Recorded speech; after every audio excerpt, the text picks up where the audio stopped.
Welcome to Calgary Unitarians in this new format that hopefully we will not have to use for long, and yet may continue even when it is safe to meet again in person. While we may be in virtual community,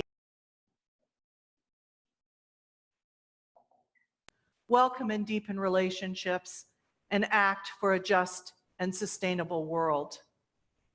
Welcome whoever you are, whomever you love, wherever you are on your search for faith and meaning. We acknowledge that our gathering and our streaming is on the traditional territories of the people of the Blackfoot Confederacy, comprising the Siksika, the Piikani, the Kainai First Nations, as well as the Dene Tsuut'ina First Nation and the Stoney Nakoda, including the Chiniki, Bearspaw, and Wesley First Nations of Treaty 7 region of Southern Alberta. The city of Calgary, Nkotsas, is also home to the Métis Nation of Alberta, Region 3, and we do acknowledge that we are all treaty people. This is the first time that we have needed to gather virtually, and I want to extend a huge appreciation to Hendrik Shank and Mitch Mitchell, who have made this possible with very short notice. There may well be some glitches this morning as we learn this new way of being together and master the technology to make it so. In addition to myself and Marie being here in the sanctuary, Lynn will be offering a reflection from her home, where she is in a 14-day self-isolation as a returning international traveler. The music today will be videos. I hope you enjoyed that first one. And Jane will be present on most Sundays. It boggles my mind what those two in the AV room are doing to make this happen. And I can't even begin to express my gratitude. For the rest of March, the services, we will use this platform. Please be patient, and your feedback is most appreciated as we iron out the bumps. Please watch your e-news for announcements and updates. They'll probably be more extensive e-newses than we've been used to. As we do this process together, I'm going to invite you, when you sit to watch this service, to maybe have a chalice prepared, one with you. For this morning, I invite you to light a virtual chalice if you don't have one, but ask you to read aloud the words for the chalice lighting written by Albert.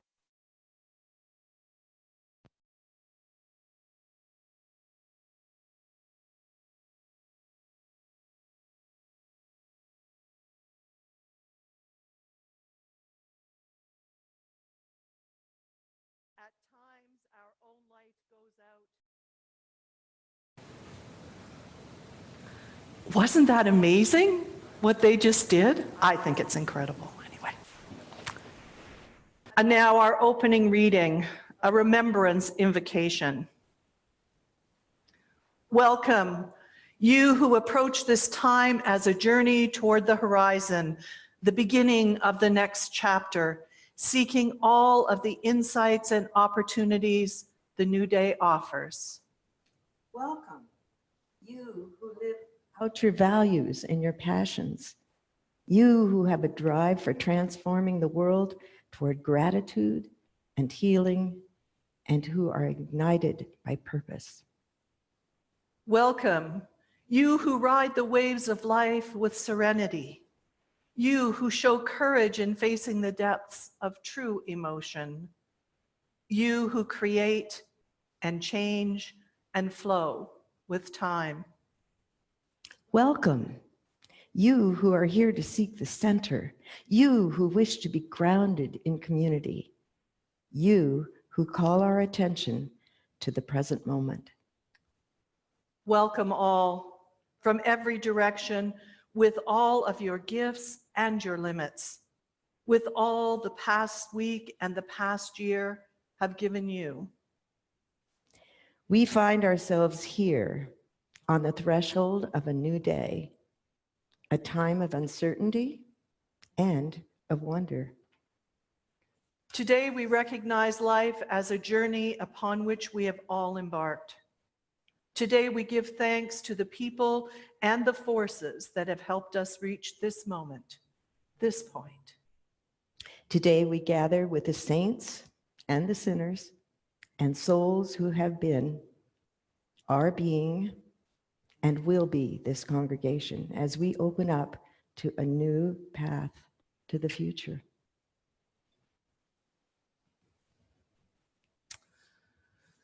A few opening thoughts. So much has shifted in our world in the past few weeks at all levels. Personally, we have multiple folks in self-isolation. The community, here we're meeting virtually. Nationally, we see the country of Italy in lockdown. And globally, our interconnectedness exemplified by the spread of a virus. Talking with my daughter a few days ago, herself having to cancel a long anticipated family trip to France next week, we recognize that we are now in a moment of history. She's a history teacher. And that it has indeed become a changing moment in human history. I find myself asking if this is a detour or perhaps a crossroad. Will we manage to collaborate at a meta level, sharing wisdom, understanding, and insight so all have a better chance at healthy outcomes? Will we continue to collaborate beyond the crisis? Will we modify our behavior for healthier choices, for attending to the most vulnerable, for recognition of our shared humanity, such that the lessons from this crisis actualize the saying of one of my Unitarian heroes, Theodore Parker, who said, "The arc of the moral universe is long, but it bends toward justice." We are in a moment where the arc of the universe is bending. I've been reflecting on how this virus is radically inclusive. It knows no borders, recognizes no race, gender, or sexual orientation, religious or political affiliation. It seeks out any welcoming host and does so with vigor and without prejudice. Well, except for a preference for the more mature bodies, perhaps. It is a global experience unlike a world war, for it has no side to take. We are all in this together. It is the most concrete expression of our profound interconnectedness that I have ever experienced. And this pandemic is serving to shed light, to magnify also the inequities of our social structures. More discussion of this will no doubt find its way into other services. Let us remember, though, that those of financial privilege may feel the impacts of the stock market, may have to alter travel plans. But there are many who have no job security, no real option to self-isolate, though that may not be an option. No rainy day fund to see them through the canceled events that mean loss of their work. Let us remember these folks as well. For today, because this has all happened so quickly, we have taken a detour from our planned service, though I've also attempted to keep some of our message of rewire and refire. For sure, our AV equipment has been rewired. Another huge appreciation to those wizards in the sound room. My hope is that our learning from this will enable ongoing outreach to those unable to attend on Sunday mornings. This morning there was to be a crone and sage ritual, and that is postponed until we can be physically together again. This morning we will not have Jane with us, so the music will be via video. I hope you'll enjoy them. It was actually a wonderful thing looking for them. There have been a few detours for sure this past week. Have you ever had the experience of a forced detour taking you to unexpected places for which you actually are grateful? Let us notice those places and moments of grace as we navigate this new road. We will, of course, engage more in this conversation over the next while, for our world has changed and we are being positive agents of that change by meeting virtually. Let us watch out for our neighbors and find or enhance ways to be connected.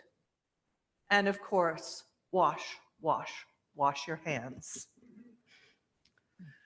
Reverend Lynn Unger, Director of the Religious Education for the Church of the Larger Fellowship, an online UU community, is the creator of the song we sometimes sing Rumi's words to, "Come, come, whoever you are."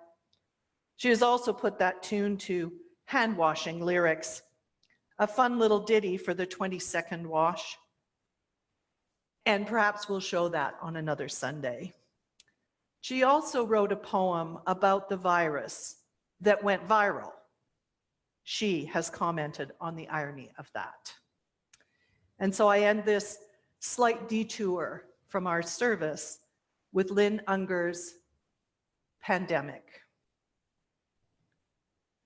What if you thought of it as the Jews consider Sabbath, the most sacred of times? Cease from travel. Cease from buying and selling. Give up just for now on trying to make the world different than it is. Sing, pray. Touch only those to whom you commit your life. Center down. And when your body has become still, reach out with your heart. Know that we are connected in ways that are terrifying and beautiful. You could hardly deny it now. Know that our lives are in one another's hands. Surely that has become clear. Do not reach out your hands. Reach out your heart. Reach out your words. Reach out all the tendrils of compassion that move invisibly where we cannot touch. Promise this world your love, for better or for worse, in sickness and in health, so long as we all shall live. And now, at this moment, were we not on the detour we are on, I would be inviting Brandis Purcell forward to introduce Marie Collins, who will offer our stewardship moment.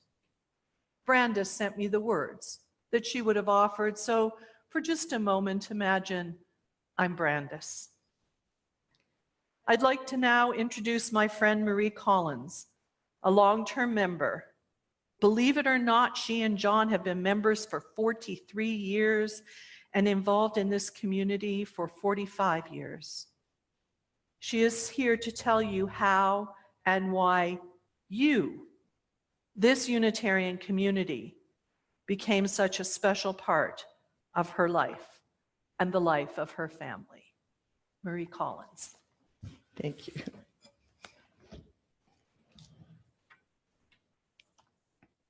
Well, I know that these are really difficult times for all of us, and we're a bit frightened. But this is also the time that we have a pledge campaign. And I'm going to just hold up the brochure right here. It's our journey to abundance. And I do have a very long history with this church, and I have so many stories that I could tell. But I wanted to tell you what I do know. And I actually took this, a class at the university on making a life plan. And I found that you actually have to dream it, and you actually have to put it down in writing. And when you do that, it rests in your brain in a different spot. And I think you should look, if you haven't got the brochure with you, I'm sure it was mailed to you. We have a brochure that shows what we dreamed, we wrote it down, and what we were able to accomplish. This starts in 2015, and of course we did that all along, but this is a wonderful history of actually, you dream it, you print it, and there it rests in the collective of this entire community. It may not happen just when you want it to happen, but along the way, all of these things were accomplished because we dreamed it and we agreed to pledge to it. So I'm here to just tell you a few stories. They'll be very short. I was here when we didn't have a minister. John and I were here. We walked into this church in 1976. I had a 1-year-old baby in arms, and I had a 5-year-old daughter. And can you guess? Could you guess what the first question was asked of me? Will you teach church school? Well, it was really hard. I said, I don't even know what I believe. How can I teach church school? Well, guess what? I did. And I found I had so many wonderful experiences and training and support. And pretty soon, yes, I was here before we didn't have an RE director. Why, I was asked to become an RE director. And I thought, oh, can I do this? Do I have the skills? Do I have the, what is it that I need to start with? Well, guess what?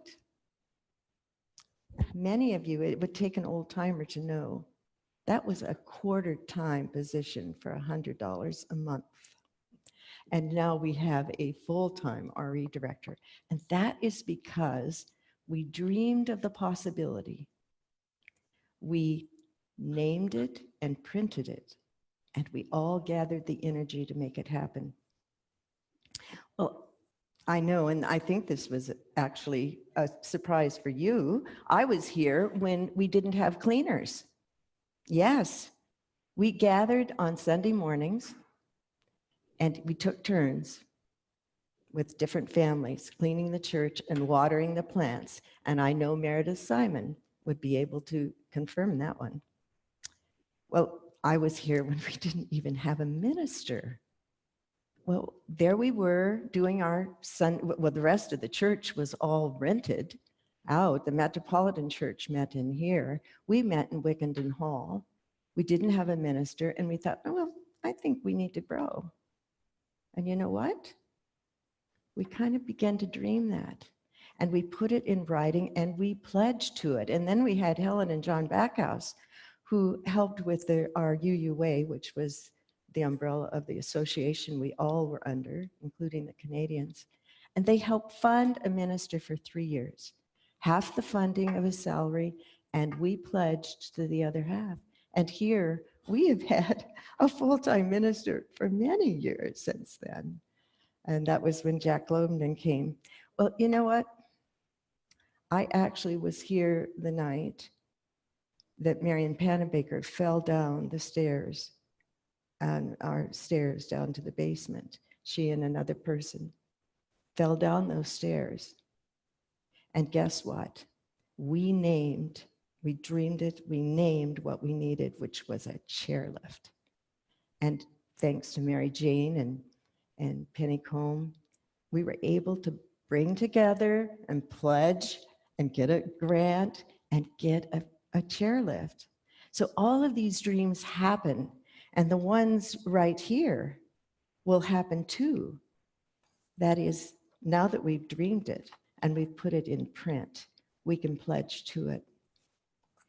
And I think anyone that has been here, when our old chairlift, when it was malfunctioning with someone on it, and the anxiety that it produced for the person on the lift and for those that were trying to rescue that person, that is enough, maybe, to dream it. Here it is, put it in print.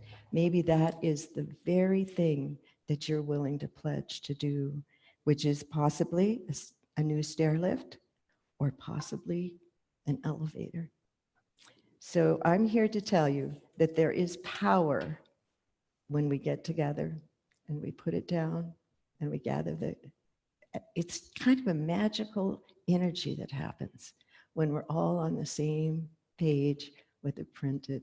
And John and I have, with every year, with both the pledging campaign and with the endowment trust fund, have been as generous as we can. And I hope that your situation this year will allow you to be too.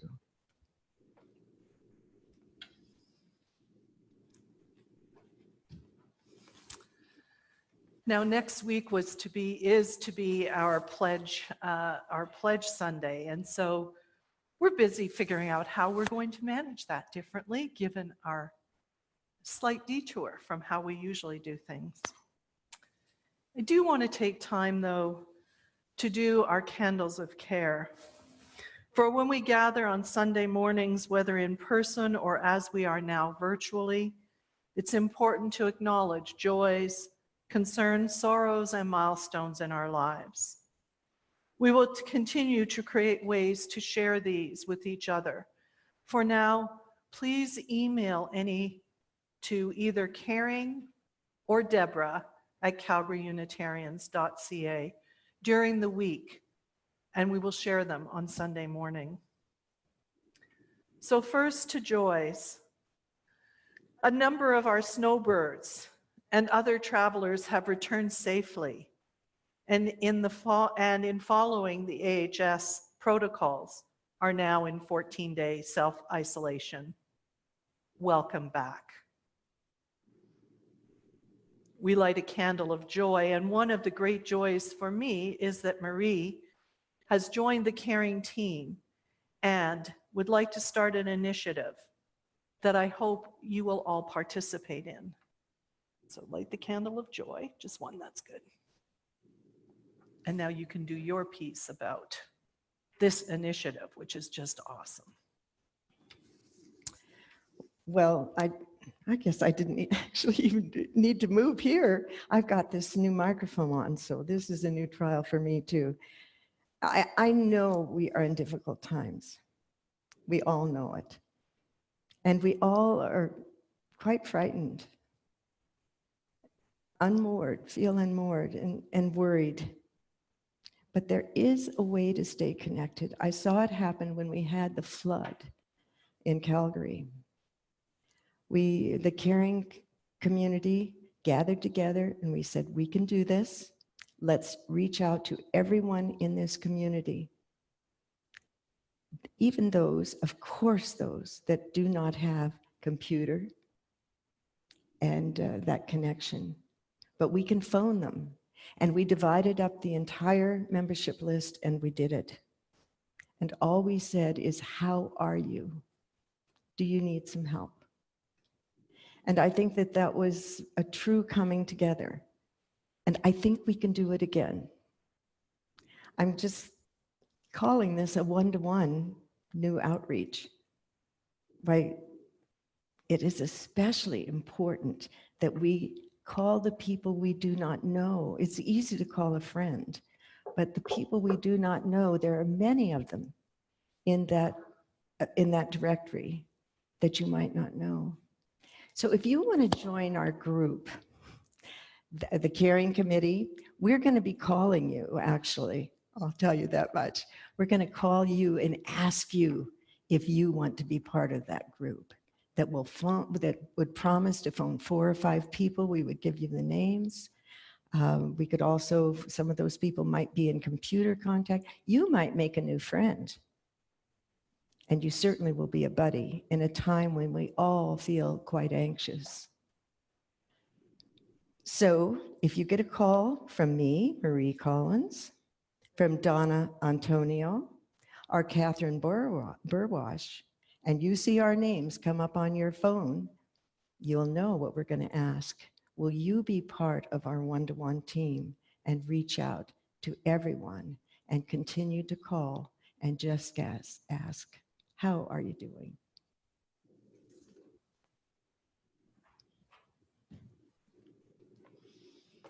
Let us stay connected with each other. There are, of course, concerns in our community as well.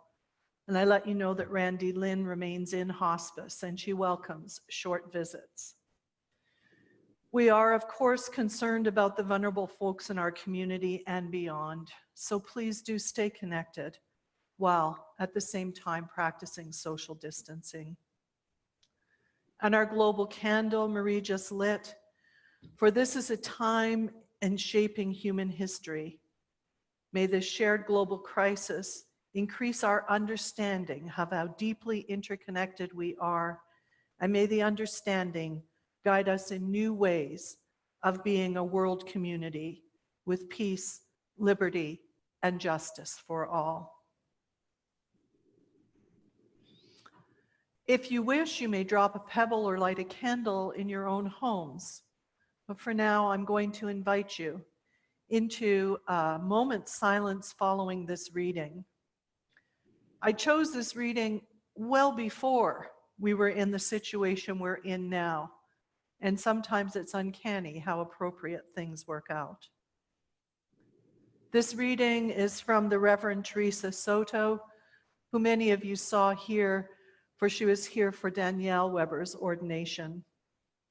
She is also the author of the latest UUA meditation manual, and this is one of the readings from that, called Mitochondrial Gift. This will be followed by silence, and then there will be a music video to take us out of the silence. Our history is always with us. Across organisms, offspring receive a maternal inheritance, DNA, strands of instruction twisted together and reaching into the future. What is the secret tucked in the folds of tiny parts of cells? How does that legacy keep us alive? We are each and all holding a gift of humanity, fragile, wrapped in tissue. We are connected by those gifts, generation after generation, failure after new attempt, dream upon dream, creation from disaster. I know. You're just not sure about your place, about this time, about what, if anything, is possible. Just try to remember that people have built splendid new futures from much less than the magic and the bequest of the life you now hold. The world is waiting for your gifts, an invitation. Do not blame yourself for being wonderful. There is no shame in this. You must instead expand and understanding the destiny of your inheritance, the here, the now, the you must fly.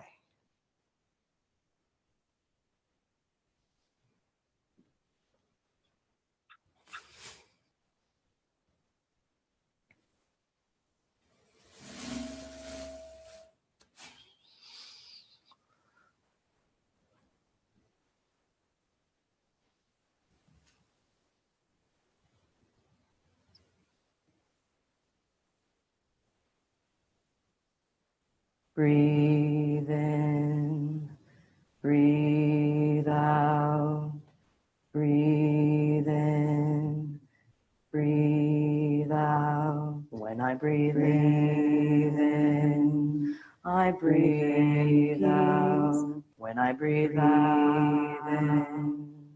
I breathe out. I breathe out love. When I breathe in, I breathe in. I breathe in. When I breathe out, When I breathe out, I breathe out love. When I breathe in, When I breathe in, I breathe in. when I breathe out, When I breathe out, I breathe out love. when I breathe in, When I breathe in, I breathe in. when I breathe out, When I breathe out, I breathe out love. when I breathe in, When I breathe in, I breathe in. when I breathe out, When I breathe out, I breathe out love. when I breathe in, When I breathe in, I breathe in. when I breathe out, When I breathe out, I breathe out love. breathe in. And now another feat of technology. Lynn Nugent will offer a reflection. She and I had talked about this service for a few months, and it was so important that we still hold some of those reflections. So while they're getting Lynn online, there she is. Hi, everybody.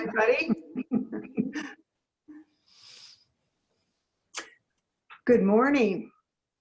Thanks for joining me on Zoom. I'm speaking to you from home, as Deborah mentioned,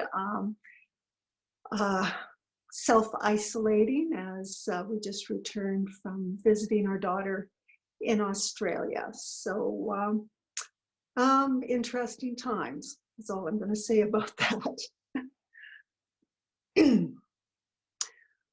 So my inspirations for my reflections this morning come from a weekend workshop with Matthew Fox. I attended this in January, and at the time it seemed that these reflections would really work well with a saging and croning ceremony, which due to circumstances we are not able to do this morning, but Deborah and I are going to go ahead and offer our reflections. So for me, being inspired by Matthew Fox is not a new experience. His book, Original Blessing, awoke something in me in the 1980s, a sense of coming home to a spirituality that connects with the goodness, the awe, and the wonder of the universe. Now at the age of 79, Matthew is embodying what it means to be an elder, someone who is refiring and rewiring rather than retiring. So before I explore this, I want to emphasize that although his comments were directed towards elders, they speak to a spectrum of ages and life experiences. I know I have felt the need to refire and rewire many times in my own life. And I must say, doing my reflections over Zoom, that I'm doing for the first time, I've participated in Zoom meetings, but this is a whole new experience and it's required a bit of rewiring for me as well. Now, Matthew suggests that we as a society toss out the term retirement and instead seek refirement and rewirement. So this got me thinking about what the word retirement means. To retire is defined as to withdraw, to go away, to retreat. Retirement is the act of retiring, leaving one's job, one's career or occupation permanently, usually because of age. So Matthew Fox argues that rather than retreating or withdrawing from active life, what we need to do as we age is bring the wisdom and experience of our lives into service. Does this mean abandoning recreational opportunities we've looked forward to when we finally have time to do them? No, of course not. Play is an important part of the human experience as well. Rather, it's about finding a balance where we can also be of service in the world. Arianna Huffington, in her 2014 HuffPost article, suggests that the same forces that are converging to redefine success in the workplace, the growing rejection of burnout, overwork, and exhaustion, along with the recognition that thriving should go beyond the pursuit of money and power to include well-being, wisdom, wonder, and giving back. These forces are also redefining retirement. By refirement, Matthew means asking, what is the fire in your belly? Seek it out, follow it.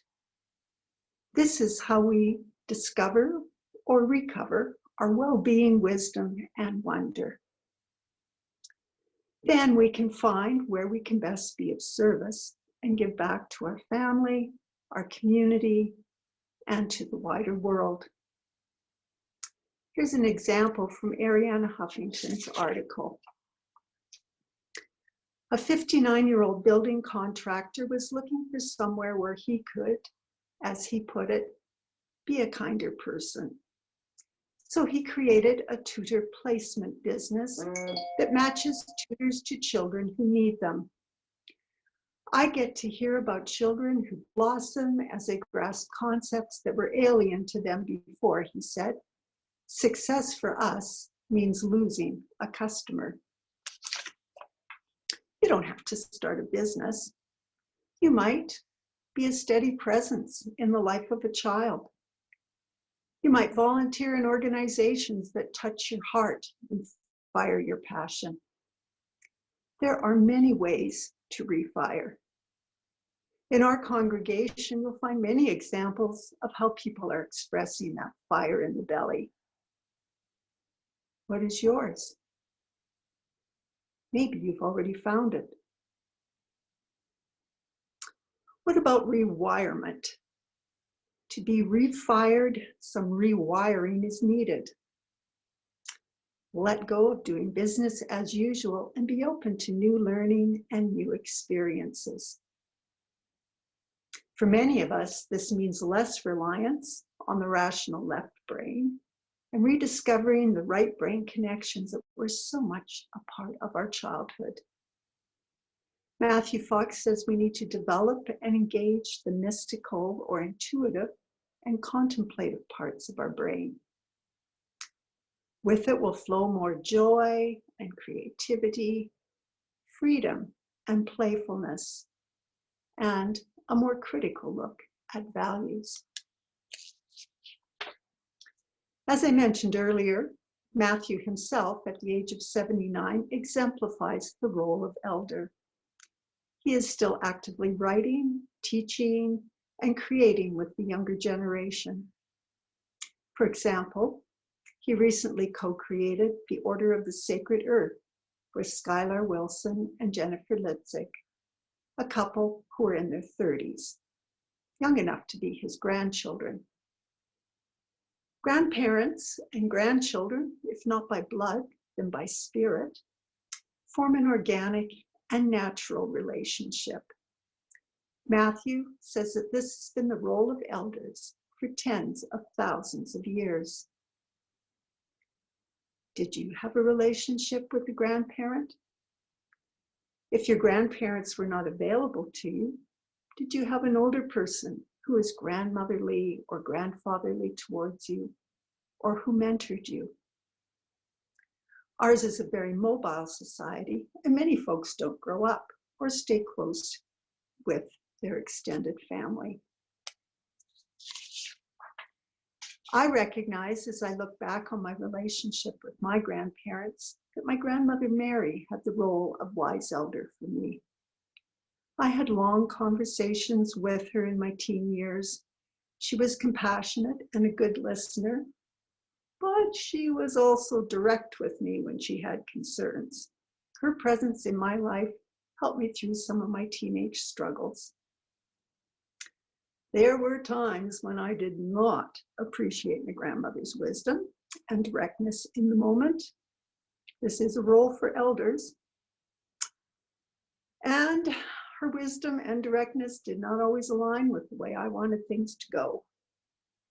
Looking back though, I'm thankful for the rootedness she gave me and the perspective of her experience that she shared with me. I still have dreams where my grandmother Mary appears to me as a teacher.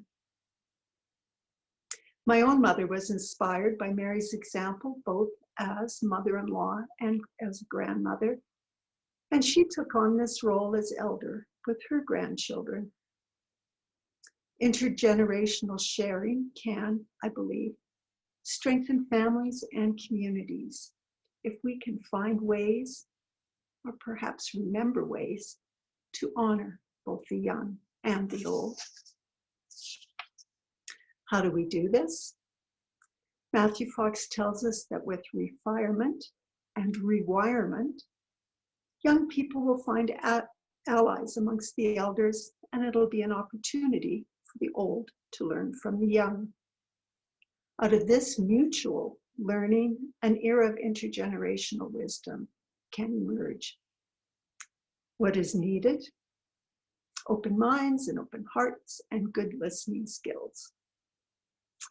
It involves members of different generations listening with open heart and good intention to understand and to learn from each other.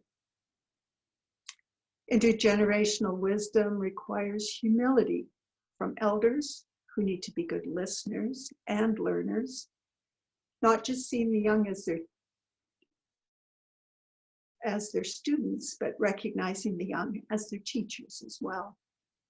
Humility is required from the young too, who do not have all the answers and do not live in a homogeneous world where only their peers have truths to share. UU Minister Reverend Nancy McDonald Ladd suggests that living with an openness to learn something new and being willing to hear a story that rests outside of our experience invites us to be and to become kinder and bolder in our lives. Intergenerational wisdom includes, indeed needs us all to participate from all stages of life.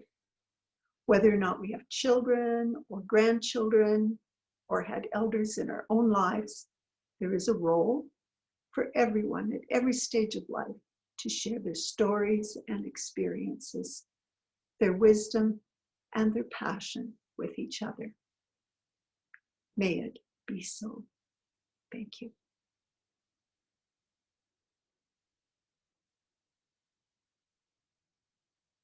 Were we together at this point, we would join in singing hymn number 1051. I invite you to sing along if you like, but to at least enjoy this rendition of that beautiful song.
I was also at that workshop that Lynn mentioned with Matthew Fox, and find this notion of rewire and refire just so very engaging.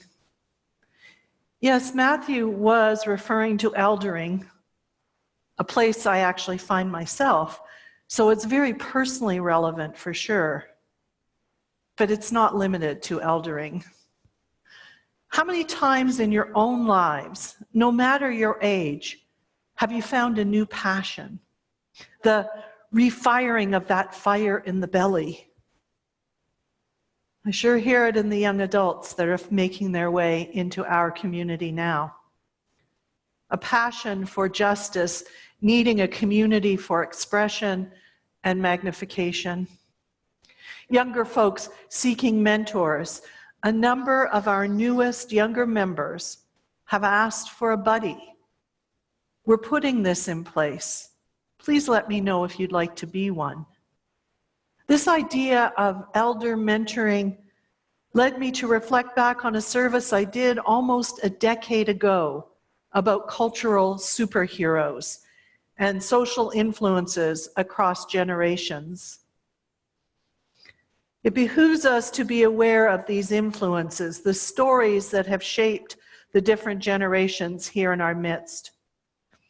Then further, the attitude and characteristics that then dominate a given age cohort can give us insight into working and planning together. Awareness of these unique qualities can enhance our efforts and minimize the challenges. In the research that I've been doing over the years about the distinguishing feature of different age cohorts, there are very interesting distinctions, similarities, and defining characteristics.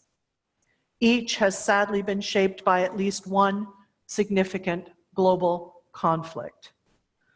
Perhaps this now needs to be adjusted to a significant global conflict or pandemic.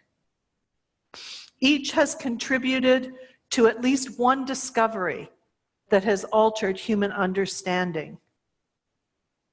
Each age cohort has key characteristics that are beneficial and challenging.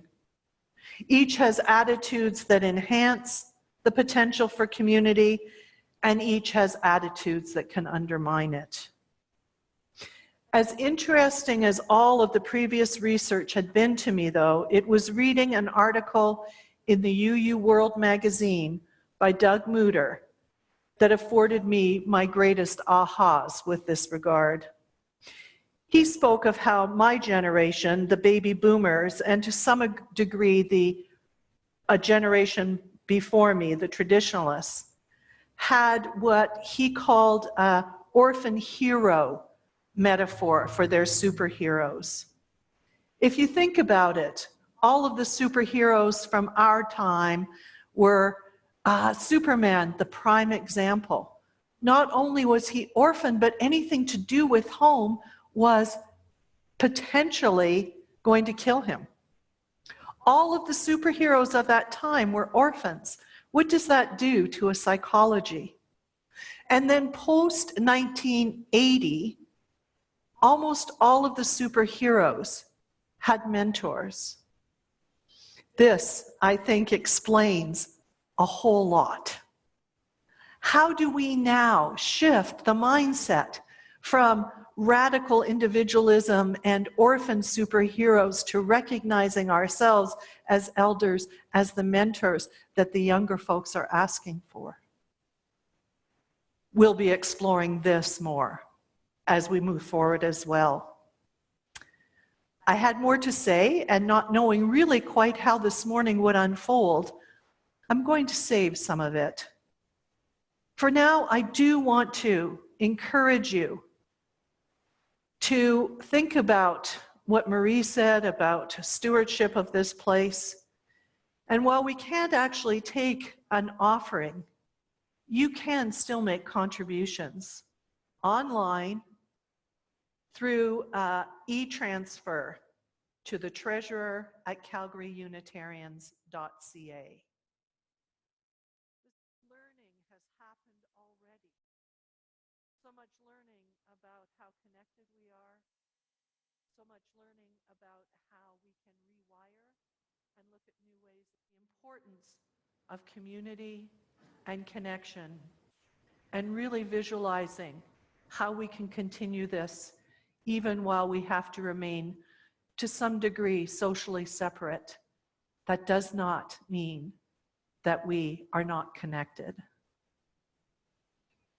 I want to close this morning with a poem that came across my plate just yesterday, written by Richard Henrick.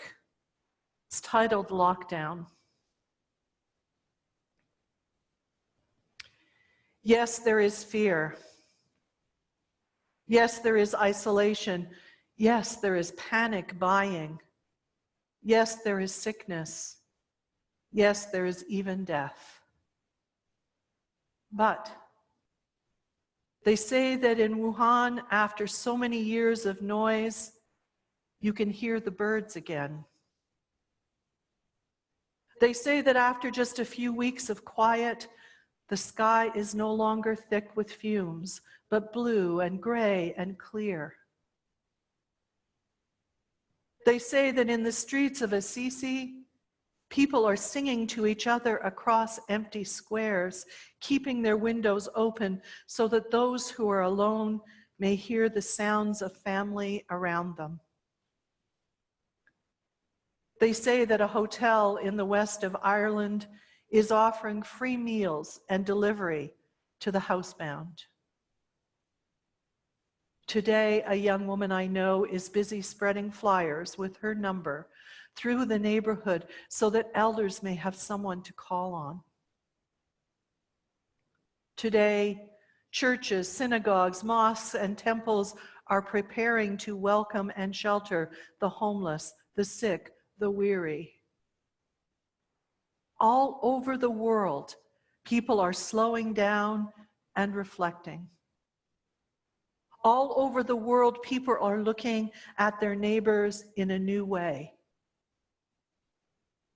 All over the world, people are waking up to a new reality, to how big we really are, to how little control we really have, to how interconnected we really are, to what really matters, to love. So we pray and we remember that, yes, there is fear, but that does not have to be hate. Yes, there is isolation, but that does not have to be loneliness. Yes, there is panic buying, but that does not have to mean meanness. Yes, there is sickness, but there does not have to be disease of the soul. Yes, there is even death, but there can always be a rebirth of love. Wake to the choices you make as to how to live now. Today, breathe. Listen behind the factory noises of your panic. The birds are singing again. The sky is clearing. Spring is coming. And we are always encompassed by love. Open the windows of your soul, and though you may not be able to touch across the empty square, sing. And I invite you to join as we sing our closing benediction, Spirit of Life.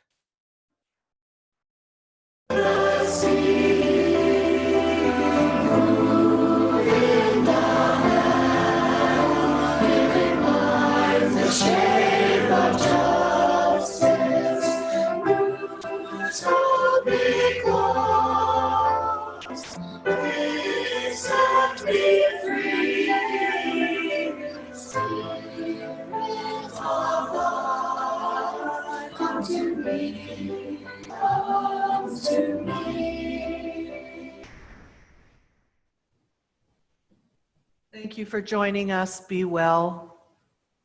Until we meet again.